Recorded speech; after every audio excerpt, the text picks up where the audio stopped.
Hey guys, what's going on? This is Brad from the Ad Army, and today we are going to be focusing on 3 budget deck cores that I think would be really great for you to pick up sooner than later, but also a little bit more digging deep into them, and this is going to be in under 10 minutes or less, so we got to get started quick. But as always, this is day 2 of Giving Week, and I really hope you guys appreciate it because we moved from Digimon, we're going back to Yu-Gi-Oh!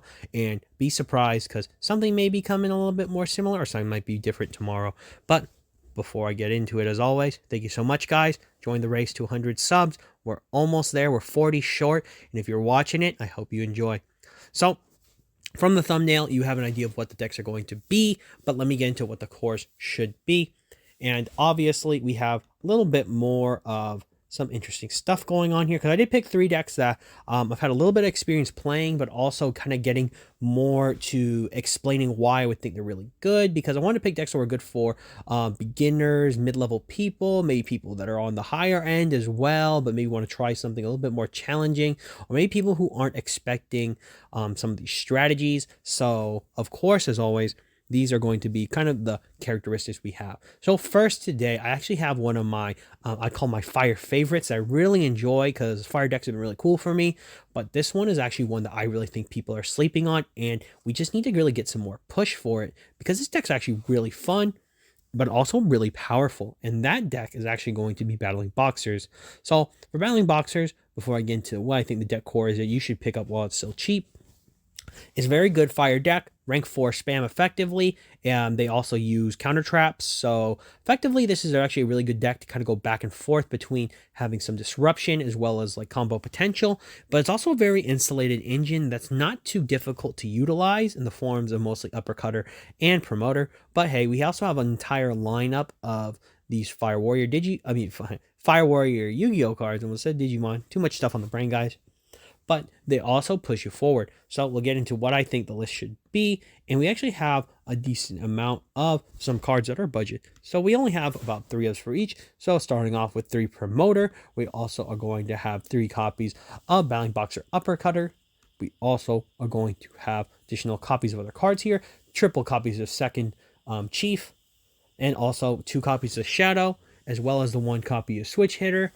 And then we have additionally 2 copies of Battling Boxer Spirits. And finally, to finish off, triple copies of Battling Boxer Cross Counter.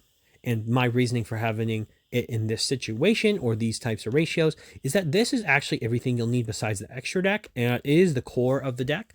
So you do probably need your King Dempsey's. You're going to need some other stuff as well, but nothing too crazy that's going to break the bank. Dempsey might be the only card that's very, I'll say even like very expensive, but not too expensive, to be honest. It's actually a very good deck and it's relatively budget. We're probably looking at just what I mentioned in this video at about a pricing of under $10, believe it or not, for everything. So this deck, if you really want to get it fully set up, is probably going to be looking to run you about $30 or $40. And that's actually pretty dang good, in my opinion, for a pretty as a deck, as we have a lot of reprints obviously from the Ready collection, so keep it there. Now we're actually going to move into our second core that I have for you, and it's actually one that I really enjoy. So this might be for your mid-level players here, and maybe if you want to try something new, and that's actually going to be Draco Slayers. So for me, I'll just start with the listing before I explain everything. So we're going to have triple copies of the Majesty Pegasus, triple copies of Ignis Phoenix himself, triple copies of Dinoster Powered, the Mighty Draco Slayer, and finally triple copies of the Luster Pendulum here. Now you could include additional copies of something like the Majesty, not Majesty Pegasus, but the additional Draco Slayer Pendulum monster, which is the normal, but these are effectively the cards you want to be running, these 12, because each of them are basically focused on getting into the interactions with each other and getting you started with your plays. Now this is more so if you want to play Pendulum, and this is kind of why I didn't want to necessarily push this onto beginners, because beginners starting with pendulums is a little bit hard because the mechanics are a little bit more difficult, but also the deck strategies aren't always the most straightforward. There's a lot going on. So I didn't want to recommend this just to beginners, but as a beginner pendulum deck, like maybe you've played a couple other decks before, this is the deck that I might think you would like to enjoy. It's a little bit more technical. It's a little bit more plays going on, lots of combos, And believe it or not, because of the rarity collection and some of the reprints that we've had before, this deck is really cheap. I mean, if you're just talking about the core I'm showing you here to pick these cards up, and you can choose on the rarities, you're probably looking at easily under $10. And for most of it, most of the money's going to be in lusters in case you want to like get the higher rarity ones. But if you want the rares for like a nickel or a dime, there's nothing wrong with that. You could still play it as always. And we're looking at everything else hollow all the way, by the way, for the rest of the Draco Slayers. They're all in high rarities. All of the actual ones were reprinted in the Mega Tins, so you have your Prismatic Secrets here. Absolutely fantastic. Great, great, great value here, and a great deck to play if you feel like it. Now, we're going to be moving into the last deck I have for you, and actually, this is a deck core that I think is the most playable. I would recommend this to any person of any level, beginners, intermediate players, as well as the higher end players, because this deck's really good, and that's going to be everyone's favorite waifus, fiends-wise, and we're talking about Labyrinth. So, Labyrinth here, let me just run through the list quick of what I think you should pick up. We actually have triple copies of Lady Labyrinth herself of the Silver Castle. We also have triple copies here of Ariana. We also have additional copies, 1 copy of Lovely Lady, and finally 3 copies of Welcome Labyrinth here. So effectively, I have these specifically. Yes, they are all the cards from the Mega Tins, and you can even match from different sets of which ones you want, whether it's you want Ultra Arianas, maybe you want the Ultra Welcome Labyrinths, or maybe even the secrets from Darkwing Blast instead of the Prismatic Secrets of Lady Labyrinth herself. So there's a lot here, and the reason why I specifically have this and not the full core is because, yes, the full core is a bit more expensive, but believe it or not, you could play this deck on the lower end if you want without Big Welcome. I'm a little bit torn on both after playing the deck. I would probably suggest you probably want to pick up Big Welcome if you want to go to maybe a higher competitive type of thing. But if you just want it to be playable and you want to enjoy it and you want it to be low cost, there's nothing wrong with having just this as your main focus and building the deck around this, because the versions you can play with Labyrinth is the reason why I really like it, is that you have your furniture builds, which is very cheap. You have your access to a trap stun build, which is more focused on what this could do, where you just play a bunch of trap spells, stuff that are lower, disruption points, and really just let you control the game so you can get your welcome combo set up. There's also, including something like the field spell for additional pressure with your welcome labyrinths. And then, like I said, of course, for the higher end, get your big welcomes.